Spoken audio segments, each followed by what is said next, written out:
Good evening students. आज हम chapter 5 का नेक्स्ट टॉपिक करेंगे formal and informal organisation. Formal organisation क्या होती है? आपने डिफरेंट ऑर्गेनाइजेशंस देखी हैं, जैसे स्कूल, कॉलेज, हॉस्पिटल्स। तो ये स्कूल, कॉलेज, हॉस्पिटल्स कैसे चलते हैं? ये एक ऑर्गेनाइज वे में चलाए जाते हैं। इन ऑर्गेनाइजेशंस में रूल्स और प्रोसीजर्स को फॉलो करके ऑर्गेनाइजेशन की फंक्शनिंग की जाती है। उसमें सारी जॉब डिस्क्रिप्शन की जाती हैं, रूल्स और प्रोसीजर फॉलो किए जाते हैं ताकि अपने ऑब्जेक्टिव्स को फुलफ़िल किया जाए। ऐसे ऑर्गेनाइजेशन जो फॉर्मल वे में चलते हैं, रूल्स रेगुलेशंस को यूज़ करते हुए चलाए जाते हैं और फॉर्मल लाइंस को यूज़ करते हैं, जहाँ पे हर चीज़ मैनेजमेंट के द्वारा डिज़ाइन की जाती है और जॉब का डिस्क्रिप्शन दिया जाता है कि कितने डिपार्टमेंट्स बनेंगे, हर डिपार्टमेंट में कितने लोग होंगे, कौन किसका बॉस होगा, कौन सबॉर्डिनेट होगा, उनकी क्या अथॉरिटीज़ और रिस्पॉन्सिबिलिटीज़ होंगी।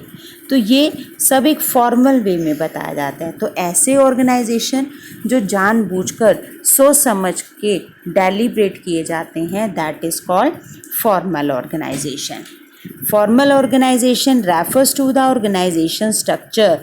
एक ऐसा स्ट्रक्चर फॉर्मल ऑर्गेनाइजेशन कहलाता है which is designed by the management to accomplish a particular task. जो मैनेजमेंट के द्वारा डिज़ाइन किया जाता है, तैयार किया जाता है एक पर्टिकुलर टास्क, एक पर्टिकुलर ऑब्जेक्टिव को फुलफ़िल करने के लिए, और ये स्पेसिफिक क्लियर करता है अथॉरिटी और रिस्पॉन्सिबिलिटीज़ की सीमाओं को भी बताता है। यहाँ पे एक सिस्टमेटिक वे से कोऑर्डिनेशन किया जाता है डिफरेंट लेवल्स और डिपार्टमेंट्स के बीच में, ताकि ऑर्गेनाइजेशन अपने गोल्स को अचीव कर सके। अब इसके फीचर्स देखते हैं, क्या क्या फीचर्स हैं हमारे फॉर्मल ऑर्गेनाइजेशन के। Number 1, it is deliberately design by top management. ये जानबूझ के सोच समझकर एक सिस्टमैटिक वे से टॉप मैनेजमेंट के द्वारा बनाया जाता है फॉर्मल ऑर्गेनाइजेशन, ताकि ऑर्गेनाइजेशन की सारी एक्टिविटीज़, सारे फंक्शंस को स्मूथली ऑपरेट किया जा सके। सेकेंड फीचर है, it is a means to achieve the objectives in specified in the plans. यानी प्लान्स के अकॉर्डिंग, रूल्स और प्रोसीजर्स के अकॉर्डिंग इन अपने ऑब्जेक्टिव्स को फुलफ़िल करने के लिए एक फॉर्मल ऑर्गेनाइजेशन बनाया जाता है। एक फॉर्मल ऑर्गेनाइजेशन की हेल्प से ही हम अपने ऑब्जेक्टिव्स को रूल्स और रेगुलेशंस के अकॉर्डिंग, प्लान्स के अकॉर्डिंग अचीव कर सकते हैं। Third, it specify the relationship among various job position and the nature of their interrelationship। ये फॉर्मल ऑर्गेनाइजेशन जो है सभी जॉब पोजीशंस के बीच में रिलेशनशिप को भी बताता है कि कौन टॉप मैनेजमेंट में काम करेगा, कौन मिडल में, कौन लोअर में, कौन सुपीरियर यानी बॉस होगा, कौन सबॉर्डिनेट होगा, कौन सा व्यक्ति किससे ऑर्डर लेगा, किसके आगे जवाबदेह होगा, रिस्पॉन्सिबल होगा, अकाउंटेबल होगा। फोर्थ फीचर है, efforts of various departments are coordinated and interlink and integrated. Formal organisation के सारे डिपार्टमेंट एक दूसरे से इंटरलिंक होते हैं और एक दूसरे के साथ कोऑर्डिनेट होते हैं। सभी अपनी एक्टिविटीज़ को एक दूसरे के साथ कोऑर्डिनेट करते हुए आगे बढ़ते हैं, अपने कार्यों को इंटीग्रेटेड करते हुए आगे बढ़ते हैं, यानी एक दूसरे के साथ तालमेल बिठाकर काम करते हैं। It places more emphasises on work to be perform than interpersonal relationship among the employees. यहाँ पे एम्प्लॉयज़ अपनी आपसी पर्सनल रिलेशनशिप को भूलकर ऑर्गेनाइजेशन की रिलेशनशिप को फॉलो करते हैं।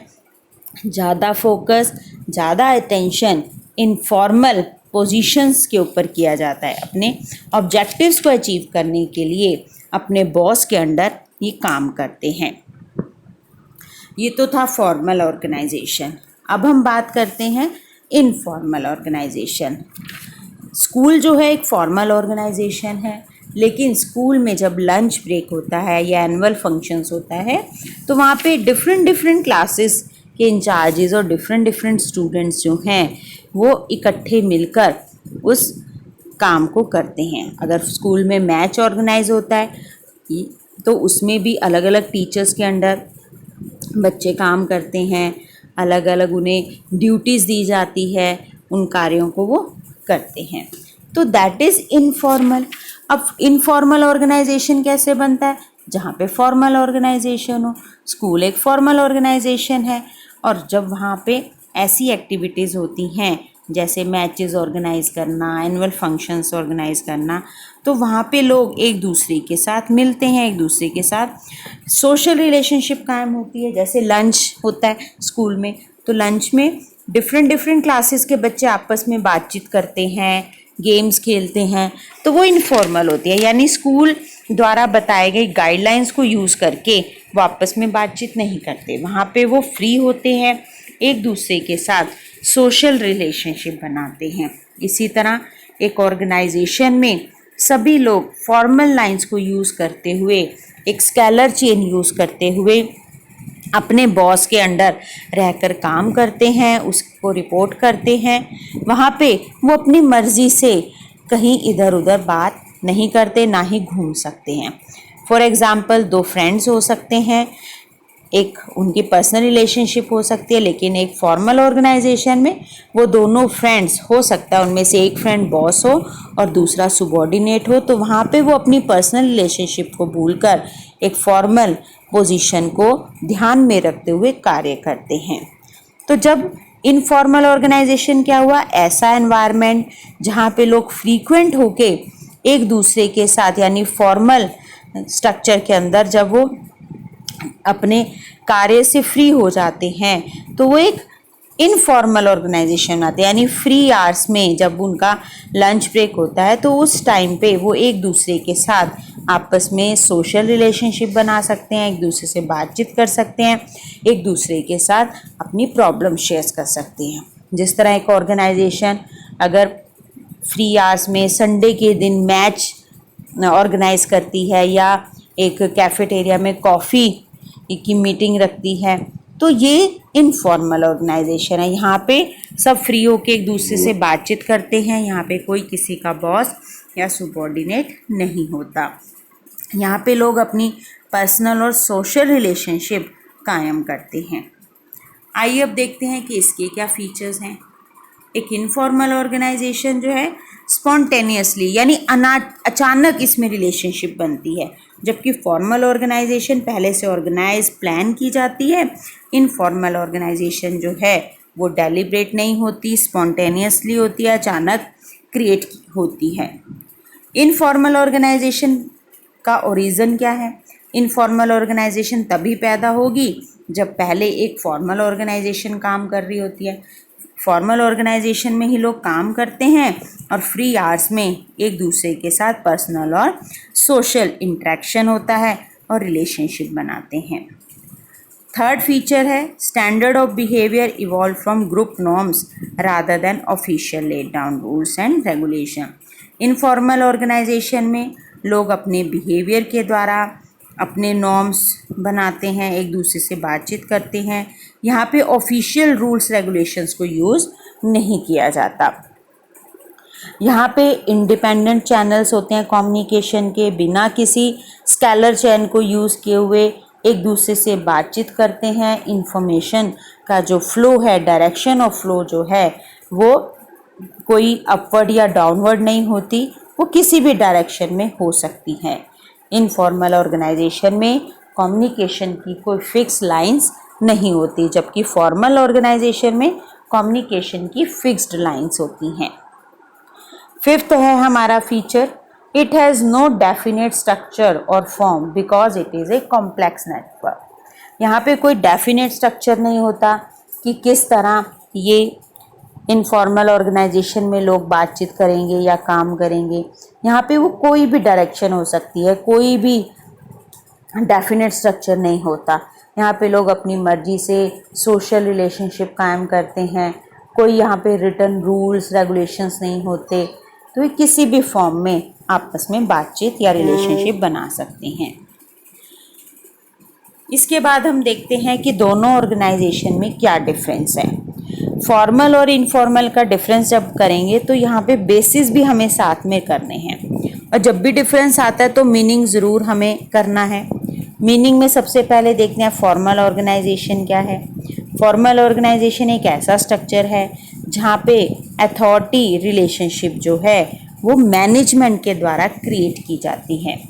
इनफॉर्मल ऑर्गेनाइजेशन में जो रिलेशनशिप है वो सोशल रिलेशनशिप होती है, जो एम्प्लॉयज़ के आपस में इंटरेक्शन से पैदा होती है। तो यहाँ पे सोशल रिलेशनशिप का नेटवर्क बनता है जो आपस में एम्प्लॉयज़ के इंटरेक्शन से बनता है। ओरिजिन फॉर्मल ऑर्गेनाइजेशन की ओरिजिन कैसे होती है, शुरुआत कैसे होती है। Formal organisation arises as a result of company rules and policies. Company के रूल्स और पॉलिसीज़ के आधार पर ही फॉर्मल ऑर्गेनाइजेशन का जन्म होता है, जबकि इनफॉर्मल ऑर्गेनाइजेशन का जन्म as a result of social interaction, जहाँ पे लोग आपस में सोशल इंटरेक्शन करते हैं वहाँ पे इनफॉर्मल ऑर्गेनाइजेशन का जन्म होता है। फॉर्मल ऑर्गेनाइजेशन में अगर अथॉरिटी की बात करें तो it arises by virtue of position in management. Virtue यानी बिहेवियर।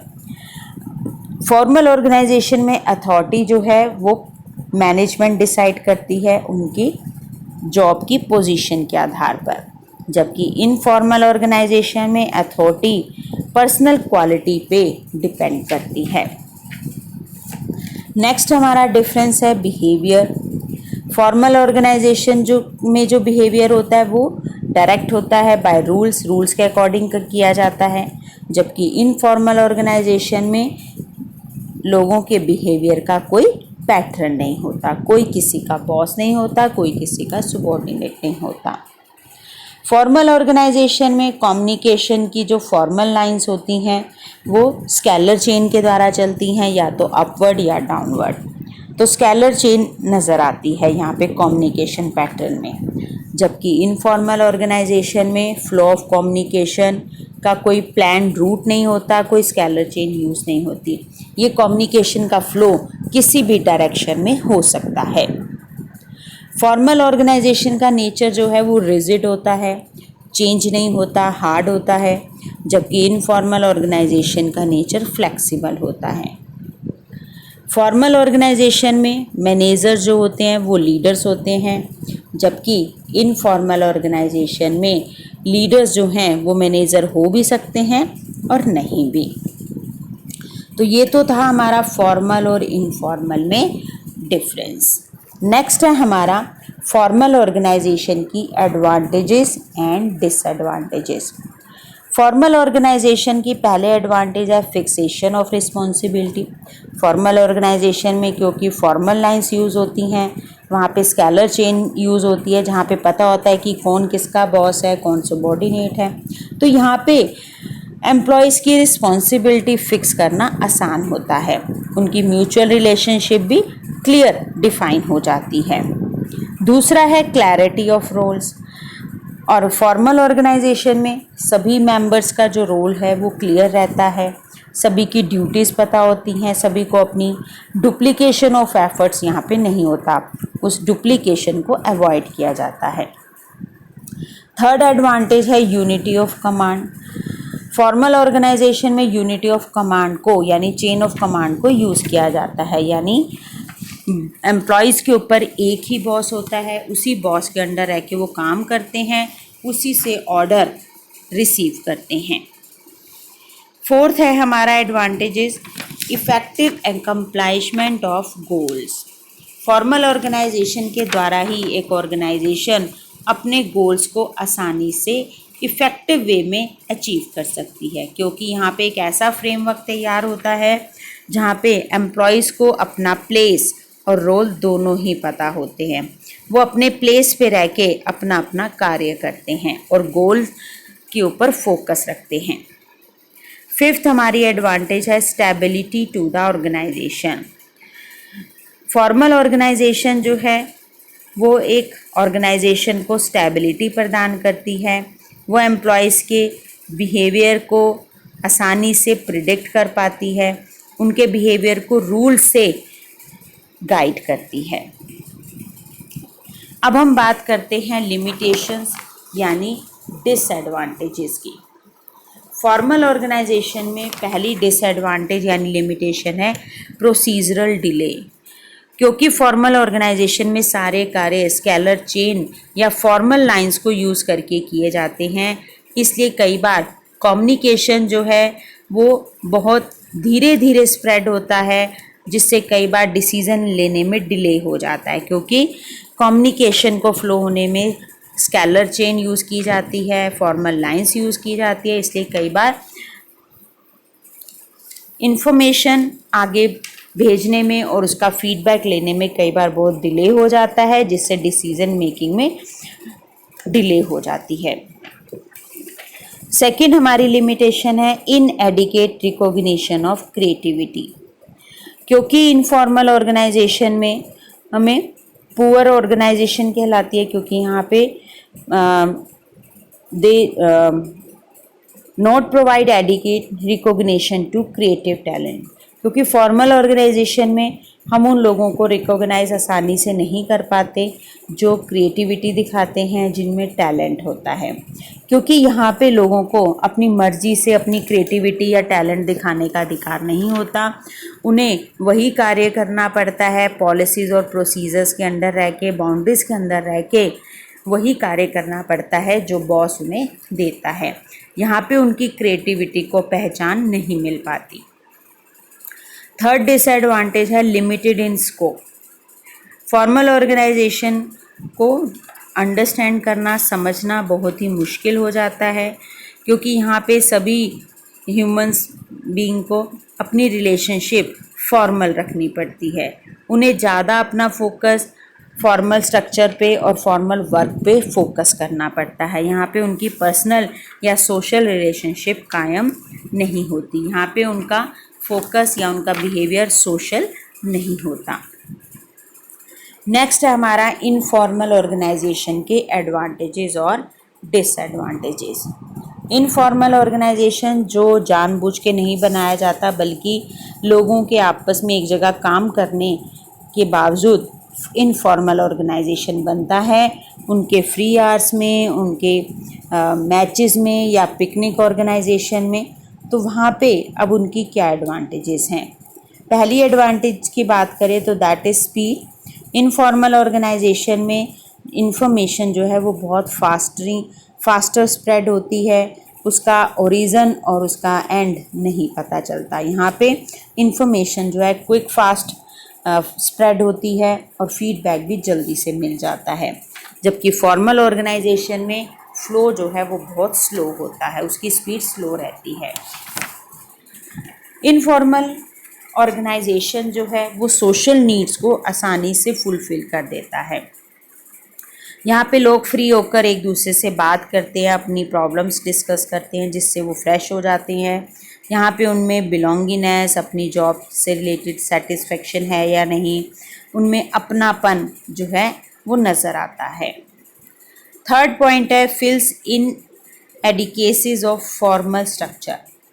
फॉर इनफॉर्मल ऑर्गेनाइजेशन जो है वो ऑब्जेक्टिव्स की तरफ कंट्रीब्यूट करता है।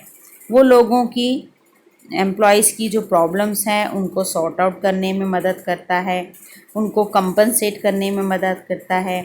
एम्प्लॉयज़ का प्लान और पॉलिसीज़ के प्रति क्या रिएक्शन है, वो सब टेस्टिंग इस इनफॉर्मल ऑर्गेनाइजेशन में की जा सकती है। क्योंकि फॉर्मल ऑर्गेनाइजेशन में एम्प्लॉयज़ उन पॉलिसीज़ और रूल्स के अंदर रहते हैं, वो अपने क्रिएटिविटी को शो नहीं करते, वहाँ वो कुछ बोल नहीं सकते, लेकिन इनफॉर्मल ऑर्गेनाइजेशन में वो आपसी बातचीत कर पाते हैं। डिसएडवांटेज क्या है? पहला, डिस्ट्रप्टिव फोर्सेस। इनफॉर्मल ऑर्गेनाइजेशन में जो है इंफॉर्मेशन के साथ साथ र्यूमर्स भी स्प्रेड हो जाते हैं, जिससे ये र्यूमर्स, गलत अफवाहें जो हैं ऑर्गेनाइजेशन के लिए खतरा साबित होती हैं। ये एक तरह से डिस्ट्रक्टिव फोर्स की तरह काम करते हैं जो फॉर्मल ऑर्गेनाइजेशन को नुकसान पहुंचाती हैं। Resistance to change. Management may not be successful in implementing change if the informal organization oppose them. Management अगर अपनी ऑर्गेनाइजेशन में कोई चेंज करना चाहती है और अगर इनफॉर्मल ऑर्गेनाइजेशन उसका अपोज करता है तो इस तरह के चेंज को, इस तरह से वो ऑर्गेनाइजेशन की ग्रोथ में रुकावट पैदा कर देता है। थर्ड है priority to group interest. Informal organisation जो है वो अपने मेंबर्स को प्रेशराइज करता है कि जो उनके ग्रुप्स की एक्सपेक्टेशंस हैं उनको फुलफ़िल किया जाए। ये एक फॉर्मल ऑर्गेनाइजेशन के लिए हार्मफुल होता है, क्योंकि फॉर्मल ऑर्गेनाइजेशन जो है अपने रूल्स रेगुलेशन फॉलो करने के लिए कहता है, जबकि इनफॉर्मल ऑर्गेनाइजेशन जो है वो ऑर्गेनाइजेशन इंटरेस्ट के नॉर्म्स के अपोज करता है। तो ये तो था हमारा इनफॉर्मल ऑर्गेनाइजेशन की एडवांटेज एंड डिसएडवांटेज। तो आई थिंक आप ये कर लोगे। इसके नोट्स भी हैं, शॉर्ट में दिए हुए हैं, आपने इनको अपनी नोटबुक में लिखना है और लर्न करना है। Thank you and have a nice day.